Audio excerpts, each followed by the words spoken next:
Kedatangan kami DPP Partai Gerindra ke DPP Partai Demokrat adalah bagian dari silaturahmi politik, silaturahmi kebangsaan kami dengan Partai Demokrat. Ini adalah upaya kami untuk menyambung persaudaraan yang sudah dibangun dengan kehadiran Ketua Umum Partai Demokrat ketika ketemu dengan Ketua Umum kami, Pak Prabowo Subianto di Kertanegara. Ini juga bagian dari upaya untuk terus menyambung persaudaraan yang dibangun oleh Ketua Umum kami, Pak Prabowo, ketika bertemu dengan Ketua Majelis Tinggi, Bapak Susilo Bambang Yudhoyono di Pacitan.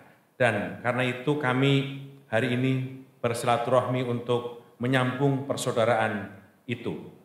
Dalam persaudaraan itu, tadi kami bicara tentang banyak hal. Pertama, kami bicara tentang beberapa persoalan-persoalan umum tentang kebangsaan, kenegaraan. Kami juga bicara tentang bagaimana perlunya partai politik eksis di dalam legislatif, baik di kabupaten, kota, provinsi, bahkan DPR RI. Kami saling tukar pengalaman, tukar pandangan, dan tukar cerita di lapangan, bagaimana seseorang bisa dapat terpilih meyakinkan rakyat, dan akhirnya bisa terpilih menjadi anggota dewan dan seterusnya. Tapi tentu saja juga kami bicara tentang bagaimana proses pilpres dan keputusan masing-masing. Saudara-saudara sekalian yang saya hormati, kami mengetahui bahwa Partai Demokrat dalam hal pilpres telah mengambil keputusan, yakni calon presiden yang sudah dipilihnya.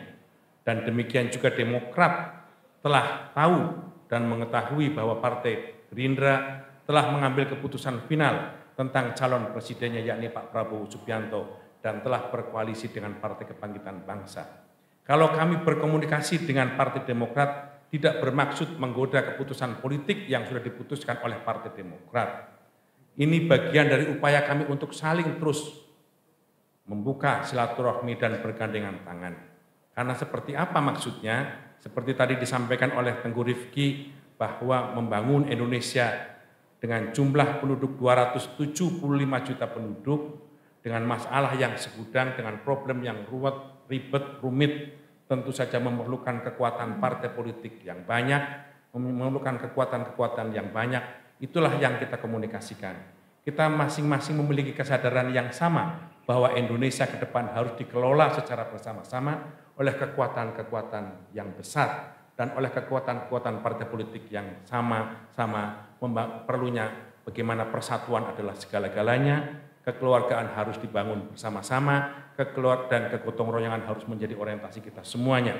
Terima kasih sudah nonton, jangan lupa like, subscribe, dan share ya.